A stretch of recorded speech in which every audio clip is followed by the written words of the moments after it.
यहाँ बिल्कुल बदल दिया क्रम। और देखिए गोस्वामी जी कहते हैं यहाँ भरत, राम जी का साथ छोड़ दिया। तुलसी बाबा कहते यहाँ भरत सब भांति सुहाए और मंदाकिनी पुनीत नहाए। अब राम जी को क्या बोलोगे?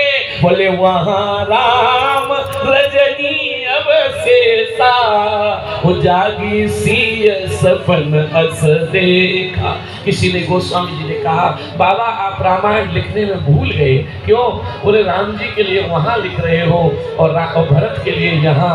गोस्वामी जी ने रोकर कहा कि राम का और रावण का युद्ध होता है तब तो मैं राम के पास होता हूँ, पर भरत का और राम का प्रेम युद्ध होता है तो मैं राम को छोड़ के भक्त भरत के पास होता हूँ। इसलिए यहाँ भरत सब भांति सुहाए मंदाकिनी पुनीत नहाए और महाराम रजनी अब शेषा जागी सी सपन अस देखा। एकदम माता जानकी ने वहां स्वप्न देखा और स्वप्न में माता रो रही है। सुबह 6 बजे राम जी ने पूछा क्या हुआ?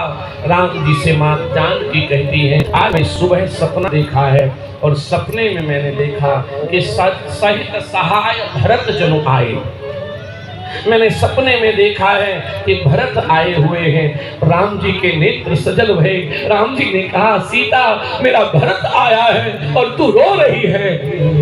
माता ने कहा सरकार मैं भरत के लिए नहीं रो रही, तो मैंने सपने में देखा भरत तो आए हैं पर तीनों माताओं को मैंने वैधव्य में देखा है, तीनों माताओं को मैंने विधवा में देखा है।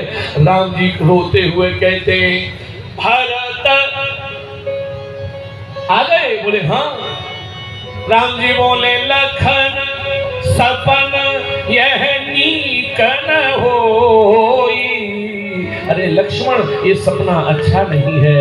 और राम जी स्नान आदि करके बैठे। सनमान सुर मन बंद प्रभु उतर दिस देखत भय नव धूरि खग मृग भूरि भारत विकल प्रभु आश्रम तुलसी उठे रघुनाथ। एकदम गोस्वामी जी ने देखा कि बाबा आश्रम के पास धूल उड़ रही है। एकदम गोस्वामी जी कहते हैं राम जी ने धूल जैसे ही देखी, धूल देखते ही राम जी ने लक्ष्मण से कहा लक्ष्मण मेरा धनुष बाण लाओ, मुझे लगता है कोई शिकारी आ गया है। मैंने कह दिया था मैं चित्रकूट में रहूंगा तब तक कोई शिकारी नहीं आएगा, पर कोई शिकारी आया है। क्यों?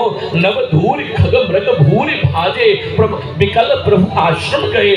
हिरण भगवान के आश्रम की ओर भाग रहे हैं। तब तक तो एक सेवक ने आकर कह दिया समा